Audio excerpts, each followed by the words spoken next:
हाँ जी। यार आज की वीडियो में बात करनी है अबाउट ब्रेनस्टॉर्मिंग कि सोचते कैसे हैं, डीप थिंकिंग कैसे करते हैं। चाहे ये आपका कोई ऑफिस का काम है, किसी चीज़ के बारे में आप सोच रहे हो, कोई प्रॉब्लम सॉल्विंग करनी है, किसी प्रॉब्लम को सॉल्व करना है, उसका सोल्यूशन निकालना है, या लाइफ की किसी भी चीज़ के बारे में सोच रहे हो, जैसे कि ये वीडियो बनानी है। तो इसके बारे में ही अगर मैं सोच रही हूँ, बैठ के रिफ्लेक्ट कर रही हूँ कि कैसे करते हैं ब्रेनस्टॉर्मिंग, या मैंने कैसे करी, मैं कैसे करती हूँ ब्रेनस्टॉर्मिंग, इसको अगर मेरे को स्टेप बाय स्टेप लिखना हो, एक रिलायबल किसी को सोल्यूशन देना हो तो कैसे देंगे। तो कैसे करते हैं डीप थिंकिंग किसी भी चीज के बारे में, उसके बारे में इस वीडियो में बात करनी है। तो सबसे पहली चीज जो समझ आई वो है कि आपके माइंड में किसी भी तरीके की डीप थिंकिंग करने के लिए एक स्पेस तो होना चाहिए ना। अगर आपका माइंड ऑलरेडी क्लटर्ड है, इतना ज्यादा उसमें इंफॉर्मेशन भरी हुई है, इतनी ज्यादा उसमें नॉलेज भरी हुई है कि हम हर जगह से पढ़ते रहते हैं, हम हर जगह यूट्यूब पे हम एक टॉपिक की 20-30 वीडियो देख लेते हैं, तो हमको हर कुछ पता है। ठीक है, तो इतनी ज्यादा नॉलेज है, इतनी ज्यादा इंफॉर्मेशन है, और जितनी ज्यादा इंफॉर्मेशन है उतना ही ज्यादा आपका माइंड कंफ्यूज्ड है, कॉन्फ्लिक्ट में है, कोई ऑर्डर नहीं है माइंड में। तो इतना ज्यादा क्लटर जब होगा आपके माइंड में, तो आप स्पेस ही नहीं है जहां पे आप थिंकिंग कर पाओ। तो कैसे करोगे थिंकिंग? थिंकिंग पॉसिबल ही नहीं है, डीप थिंकिंग पॉसिबल ही नहीं है, रुक ही नहीं पाओगे उस टॉपिक के साथ।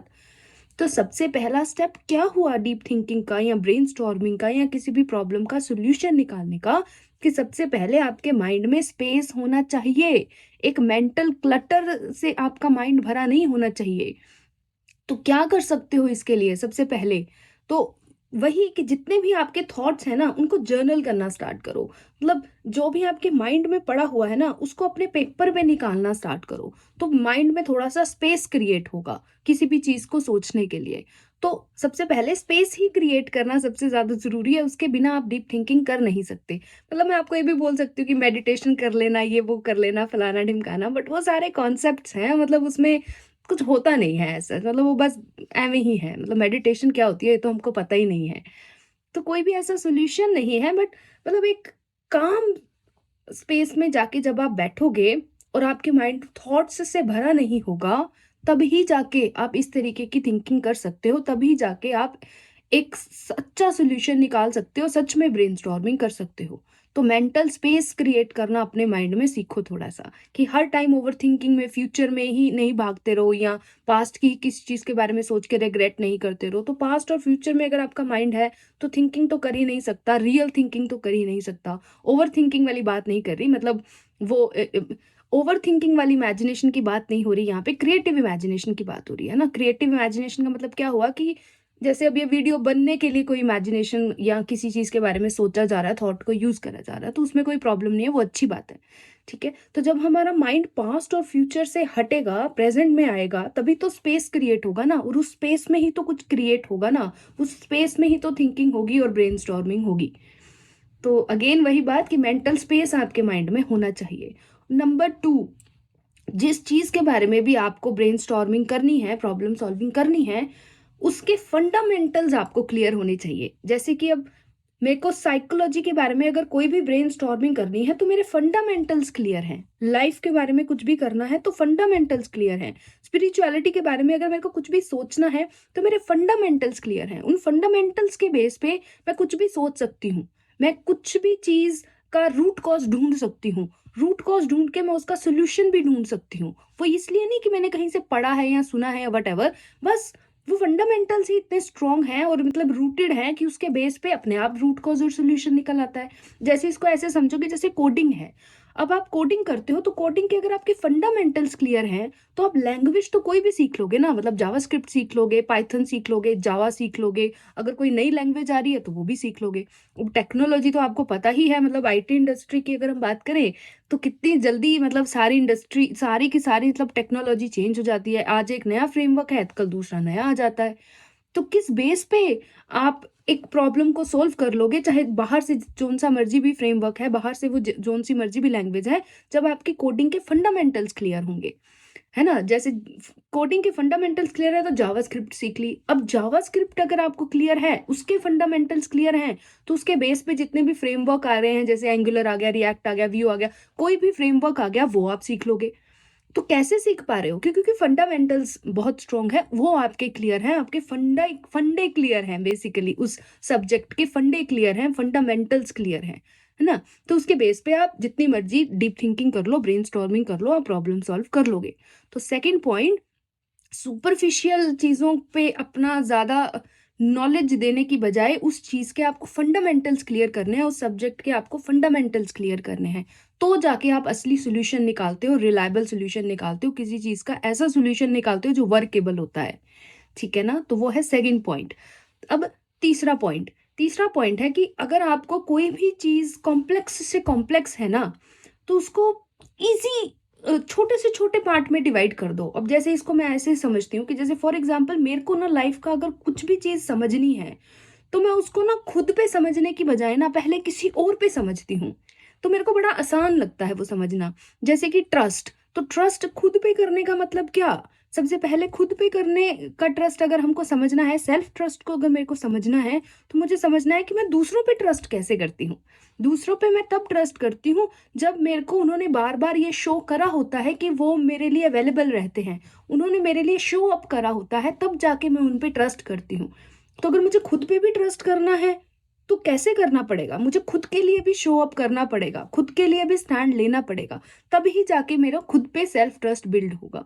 सेम चीज़ है सेल्फ लव। दूसरों के लिए जो लव की डेफिनेशन सही है, अटेंशन, अफेक्शन, अप्रिसिएशन, कि बिना किसी कंडीशन के अगर उनको प्यार देना है, तो सेल्फ लव का मतलब क्या? तो मुझे खुद को भी बिना किसी कंडीशन के एक्सेप्ट करना है, प्यार करना है। तो जो जैसे ऑथेंटिसिटी है, ऑथेंटिसिटी दूसरों पे मतलब क्या? सबसे पहले मोमोज पे ऑथेंटिसिटी अगर मैं समझूं, तो क्या है कि जो स्टीम्ड मोमोज हैं वही ऑथेंटिक है, जो फ्राइड है वो इनऑथेंटिक है। तो जब मैंने सिंपल से सिंपल चीज पे उसको समझ लिया ना, तभी जाके मैं वो कॉम्प्लेक्स से कॉम्प्लेक्स चीज को भी समझूंगी, राइट? तो थर्ड स्टेप क्या हो गया किसी भी ब्रेनस्टॉर्मिंग को करने का, कि जितनी कॉम्प्लेक्स चीज है उसको तोड़ते जाओ, तोड़ते जाओ, तोड़ते जाओ, अनटिल एंड अनलेस वो एक लीफ पे ना आ जाए, मतलब कि एक ऐसे फंडामेंटल स्टेट पे ना आ जाए कि उसको दोबारा तोड़ना पॉसिबल नहीं है। तो फिर उस छोटी सी प्रॉब्लम का सोल्यूशन निकालो, इसका निकालो, इसका निकालो, इसका निकालो, फिर वो इस लेवल पे जाएगी, इस लेवल पे जाएगी, और जो कॉम्प्लेक्स, जो इतनी बड़ी प्रॉब्लम नजर आ रही थी आपको, वो बिल्कुल इजीली समझ आ जाएगी।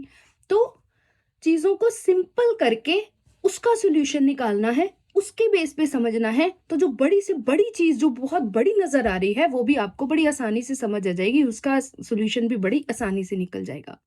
ठीक है? तो ये है थर्ड स्टेप। अब है फोर्थ स्टेप, सबसे मुश्किल स्टेप है और इसको करना सबसे ज़्यादा मुश्किल है, लेकिन यही एक मतलब एक कह लो कि सार है।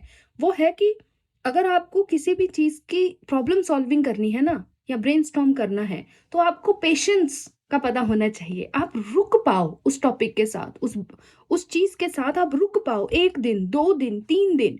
आप भागा-दौड़ी मत मचाओ कि मेरे को अभी सॉल्यूशन निकालना है, मेरे को सॉल्यूशन मिल नहीं रहा है, मेरे दिमाग में कुछ आ ही नहीं रहा है। तो वो है सब ओवरथिंकिंग में आप चले गए हो, मतलब बहुत ज़्यादा एक इम्पेशंस वाली चीज़ क्रिएट कर दी है आपने।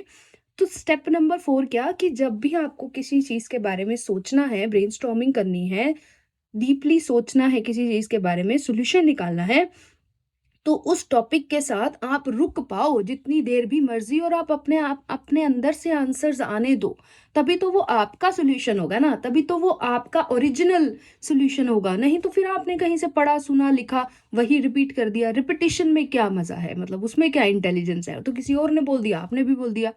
तो इंटेलिजेंस तो रियल वही हुई ना, कि आपके अंदर से वो सॉल्यूशन आया, और आपके अंदर से कोई सॉल्यूशन निकले, ओरिजिनल सॉल्यूशन निकले, वही आपकी ऑथेंटिसिटी वाला सॉल्यूशन निकले, तो ही बात बनती है। तो उसके लिए क्या ज़रूरी है? उसके लिए ज़रूरी है कि आप उस प्रॉब्लम के साथ ठहर पाओ, 3 दिन ठहर पाओ, 4 दिन ठहर पाओ। इसको ऐसे भी बोलते हैं, आपने बड़ा सुना होगा ये चीज़, कि अगर आपको कोई सॉल्यूशन नहीं मिल रहा ना, तो जस्ट गो टू स्लीप, और अगले दिन उसका सॉल्यूशन मतलब आपके दिमाग में अपने आप आ जाता है। तो उसका क्या मतलब है, कि जो माइंड है वो हर टाइम, अगर आप किसी चीज़ को क्लैरिटी है ना आपके माइंड में कि मैं इस चीज़ के बारे में सोच रहा हूँ, तो चाहे आप सो भी रहे हो, आपका माइंड सॉल्यूशन पे काम करता रहता है। तो वो जो फोर्थ है, वो आपका माइंड जो है वो सॉल्यूशन पे काम करता ही रहता है।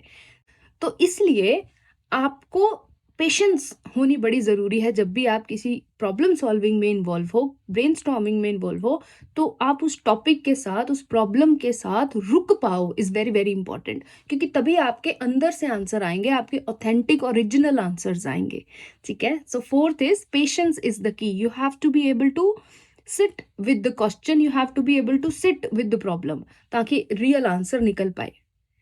और पांचवा कि उसको स्टेप बाय स्टेप आप एक सोल्यूशन बनाओ और जहाँ पे भी शेयर करना है वहां पे करो। इसके बारे में तो कोई सोल्यूशन मतलब कुछ है नहीं बात करने में, कि अब जब आपने पूरे तरीके से सोच लिया एक चीज के बारे में और आपको लगा कि हाँ अब ये इसका सोल्यूशन हो सकता है, तो अब उसको इस तरीके से रिप्रेजेंट करो कि सामने वाले को आसानी से समझ आ जाए, ज्यादा डिफिकल्ट ना हो, ठीक है? उसको उसकी भाषा में वो चीज समझ आ जाए, सोल्यूशन समझ आ जाए, तो फिर वो आपका एक प्रॉपर प्रॉब्लम सॉल्विंग जो है आपकी बन गई।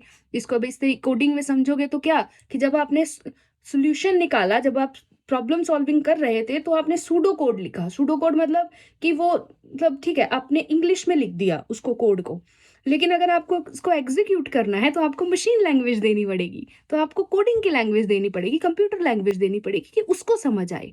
तो वो है फिफ्थ सोल्यूशन, कि अब जब आपने अपने तरीके से सोल्यूशन समझ लिया है और कर लिया है, तो अब जरूरी है कि अगले बंदे की लैंग्वेज में उसको वो समझ आए, उसको आसानी से समझ आए, उसके लिए वो कॉन्सेप्ट जो आपने आसान हो, मतलब अगला बंदा समझ पाए उसको, ठीक है? जैसे मशीन है उसको समझ पाए, ठीक है? तो ये है आपका पांचवा स्टेप। तो इस तरीके से मैं करती हूँ ब्रेनस्टॉर्मिंग, इस तरीके से मैं करती हूँ किसी भी चीज़ के बारे में थिंकिंग करनी हो, सोल्यूशन निकालना हो, कोई वीडियो के बारे में, किसी चीज़ के बारे में रिफ्लेक्ट करना हो, तो कहीं से पढ़ लिख सुन के नहीं होता है। अपने आप के साथ बैठ जाओ और फिर उसके उस पे थॉट्स आते हैं, रिफ्लेक्शन आप करते हो, तो इस तरीके से जब आप सोचोगे तभी तो आपके ओरिजिनल कुछ बाहर निकलेगा ना, जो कभी नहीं बाहर आया वही बाहर निकलेगा। नहीं तो फिर बाकी तो वही है कि किसी और ने भी ऑलरेडी बोला हुआ है, वो तो आप भी बोल दोगे, तो कुछ खास है नहीं, ठीक है? तो 5 स्टेप्स हैं ब्रेनस्टॉर्मिंग करने के, प्रॉब्लम को सॉल्व करने के। समराइज कर देते हैं। सबसे पहला स्टेप, स्पेस होना चाहिए माइंड में। ओवर थिंकिंग पास्ट फ्यूचर में बहुत ज्यादा मत भटका करो, प्रेजेंट में रहा करो, स्पेस रखा करो माइंड में थिंकिंग के लिए, रियल थिंकिंग के लिए। और नंबर 2 क्या हो गया कि फंडामेंटल्स क्लियर करने हैं हर सब्जेक्ट के, उसके बेस पे ही आप रियल प्रॉब्लम सॉल्विंग कर पाओगे। और तीसरा, कॉम्प्लेक्स से कॉम्प्लेक्स चीज को पहले दूसरों पे समझो, पहले इजी करके समझो, उसको सिंपल करके समझो, तो जाके समझ आएगी। और नंबर 4, पेशेंस रखनी है, आंसर्स आने देने हैं खुद पे, ठीक, खुद से ही। और नंबर 5, फिर उसका एक वर्केबल सॉल्यूशन शेयर करना है ताकि सामने वाले को भी वो समझ आए। तो इस वीडियो में मेरे को सिर्फ इतना ही बोलना था। Thank you so much for watching this video and I will see you soon in the next one. Bye bye.